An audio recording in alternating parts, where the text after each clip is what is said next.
Hi, I'm Tasha, and I would like to share my thyroid story with you. My problems began when I was 16, following a bad case of glandular fever, which I believe triggered my Hashimoto's thyroiditis. Unfortunately, I was not diagnosed properly for a further 5 years. During this time, I had periods of very ill health, which required me to drop out of school once and university twice. My symptoms included severe cognitive dysfunction, swollen glands, night sweats, debilitating headaches, widespread body pain, weight gain, a puffy face, slow digestion, and fatigue. I was given so many different diagnoses, ranging from every psychiatric disorder under the sun to chronic fatigue syndrome and fibromyalgia. Psychiatrists kept offering me cocktails of extremely potent psychiatric medication, and when none of these medications worked, I was told I would need to start taking lithium. As a precautionary measure, I was informed that my thyroid needed to be checked before starting the treatment. This really was a blessing in disguise, as my blood tests revealed I was very hypothyroid and I had Hashimoto's thyroiditis, an autoimmune thyroid disease. I was so relieved to finally have a diagnosis that confirmed my suspicions that there was something very physically wrong with me and that my symptoms weren't all in my head. I naively thought that now I had a diagnosis, my condition would be easily treated. How wrong I was. Thankfully, I had 2 stable years on thyroxine, and I was able to return to university and complete my studies. But soon after I graduated, the terrifying symptoms returned, and the nightmare was about to begin all over again.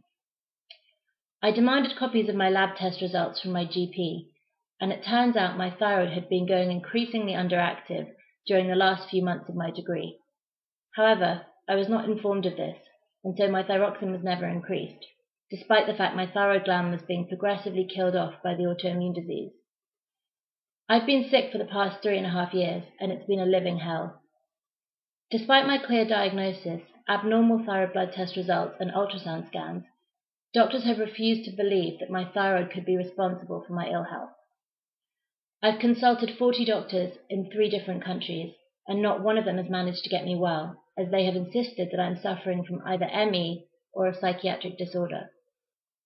One of my diagnoses was myofascial pain syndrome, and I was forced to endure painful, invasive surgical procedures on my spine to try and eliminate my pain. Of course, this did absolutely nothing, and I was sent away from the hospital with a prescription of liquid morphine. As I haven't had any recent success with T4 or Armour, I am now embarking on a T3 treatment protocol. From talking to other patients and through my own research, I finally have found a really supportive and extremely knowledgeable doctor to guide me. I have also discovered that I have adrenal fatigue, pre-diabetes, and other hormonal deficiencies as a result of my thyroid condition not being treated properly over the years. All of these tests had to be done privately and at my own expense. This is just the beginning for me, and I know I have a long, rocky road ahead. Without the support and encouragement of my family, friends, and online thyroid patient communities, I would not have made it this far. I have learnt so much from fellow patients who have also been forced to spend years researching this medical condition. This illness is ruining lives. Like so many other fellow sufferers, I can never get the years back that I've lost to countless misdiagnoses and inadequate thyroid treatment. We are not alone as thyroid patients. This is a huge global problem, and we need to keep fighting for the proper medical care we deserve so that we don't have to be our own doctors anymore.